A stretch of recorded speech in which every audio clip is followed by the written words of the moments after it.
Hello, it's Abigail, Grind and Grow Yoga, and today I wanted to talk to you about the physical and emotional benefits of yoga. So last week I told you my biggest suggestion of why you should practice yoga, and if you haven't checked that out yet, I have the link right here that you can click on. But I wanted to talk more practically about what the actual benefits are if you're going to list them. So physical benefits really depend on what type of yoga you're practicing. So there's a lot of different types of yoga out there, and I can't even begin to cover all of them, but they have different purposes.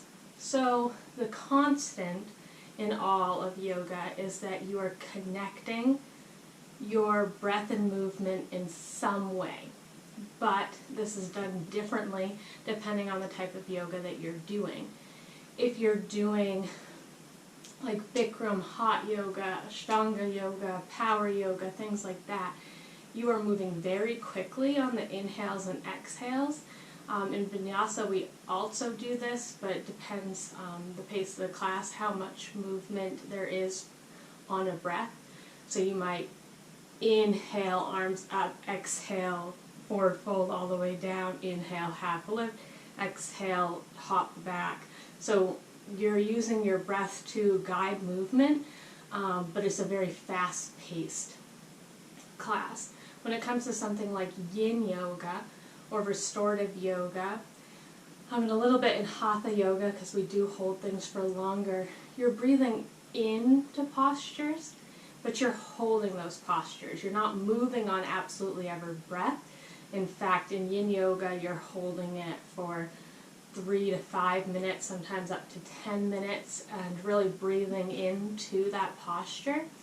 And restorative, you are being supported and you're breathing in postures for even longer than that.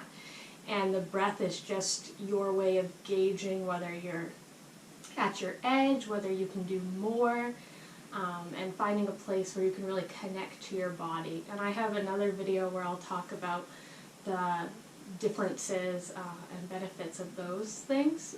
But that being said, with there being such a wide variety of types of yoga that you can do, and those don't even begin to go over them, it's difficult to say this is the benefit of yoga. So Vinyasa yoga, which I do a lot with, and Hatha yoga, deal with finding this balance between steadiness and ease, between heat and surrender, and finding that balance is what helps you to be able to connect with your body and have it be yoga. So the Sanskrit terms for that would be stira and sukha, so steadiness and sweetness or ease. You can think strength and flexibility.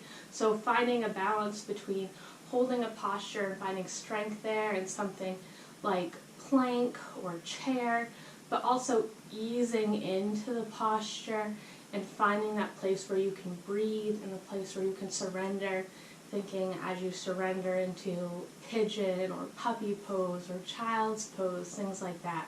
But every posture you can do both of those. So you are both being strengthened and having this sweetness in there. And then tapas and Ishvara Pranadhana are this idea of building heat, really engaging the muscles, really being active in the way that you're doing the postures, and then surrendering into that posture and feeling how it feels in your body and whether it's different from one day to another and your growth as a person. And so it's finding a balance between all of these. And because of that balance, yoga is going to be very different for different people. It depends why you're coming to yoga and what you want to get out of yoga.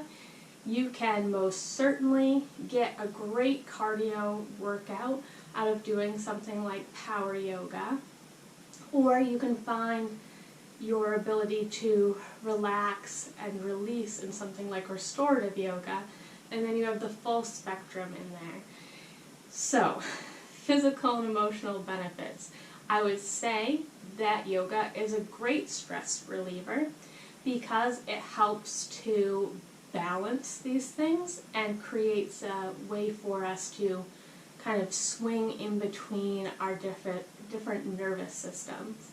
So we have the sympathetic nervous system and the parasympathetic nervous system.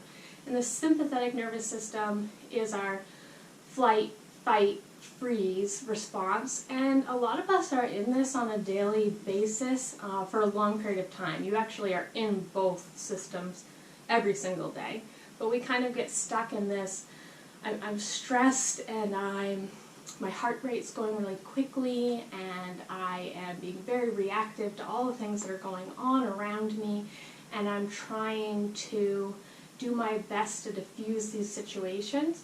Then we have a hard time swinging back into the parasympathetic nervous system, which is this rest and digest and kind of take care of our body. So yoga brings those things into balance. Having that steadiness and the sweetness, the heat and the surrender, being able to find that for yourself. But depending on where you are, you might need to gravitate towards one type of yoga or another. And often the type of yoga that you need to be doing is the hardest for you.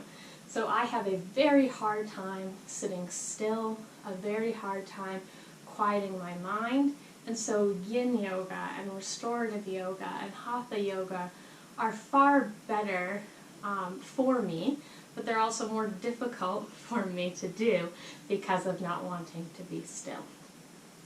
Other things as far as benefits is the strengthening of the muscles and of the ligaments and connective tissues. So in yin yoga in particular, we're working into those joints and ligaments because we're not warming up our muscles and we're holding things for a long time. We're creating this stability in the joints and also finding a flexibility in them. But all of yoga does this to some extent. If you are doing yoga correctly and you are trying to hold a posture where you're finding your edge and you're not just kind of falling into a posture, you're not just getting into a low lunge and sinking into your knees and hips. If you are being actively engaged, you are building strength around the joints, and so that's why yoga is recommended for people with injuries. Something that we have to talk about, though, is all of the publicity around yoga and all of these pretzel moves that you see on Instagram. And they've been doing studies that a lot of that actually creates injuries, just like dancing or sports, things like that, that they're creating new injuries by trying to contortion their bodies in ways that it shouldn't go. And so when I talk about yoga, I am not talking about those things, and you will not find me doing any pretzel poses.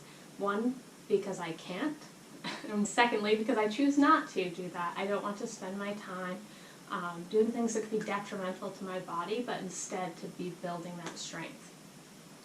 Because yoga helps with the stress response, it's going to help you increase your breath capacity, so how much you can inhale and expand your lungs.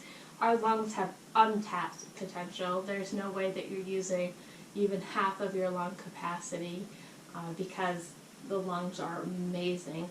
And the more and more we're able to inhale and retain and then exhale the breath, you're going to build that up. So it's definitely great for that. It also can lower your heart rate and lower your cortisol levels and be able to connect to that place where you're not as stressed, and therefore you are able to potentially lose weight or to feel better in your body because you're lowering those levels, and those levels are some of the things that keep us retaining higher weights than what we want. And another thing that it does is it helps the heart to be able to better circulate blood through the body. So if you're doing something like an inversion or even more simple inversions like legs up the wall, things like that, you're allowing the heart not to rest, but it's getting the blood back more quickly because you're reversing the system. So it has to do a lot of work to get blood to our legs and back. But if our legs are up the wall, it doesn't have to do as much to get the blood back to the heart, if that makes sense. It's much more complicated than that, but just a simplification of it. Yoga, over time, you are going to see yourself getting more flexible, but that really isn't what yoga is about. It's about connecting with your body and feeling the best that you can. And I could talk more about this, but I think that's a good basic overview of some of the physical benefits of it. The physical benefits then lead themselves to the emotional benefits of being less stressed, being able to sleep better. Also, because we're swinging back and forth between the two systems, you're able to digest your food better, and overall just live a healthier life. And so if yoga is something that you haven't really tried out yet, I challenge you to just do 5 minutes a day of Shavasana, so you're lying down in corpse pose, or 5 minutes a day of child's pose, and see if just connecting with your body for 5 minutes or breathing for 5 minutes can help you in any of the areas of your life. If you enjoyed this video, please leave a like as well as a comment. Let me know if there's more videos like this that you would like to see, things that will help you in your yoga journey. And yeah, just subscribe so you know what's going on and when I have new content. So have a wonderful day. Namaste.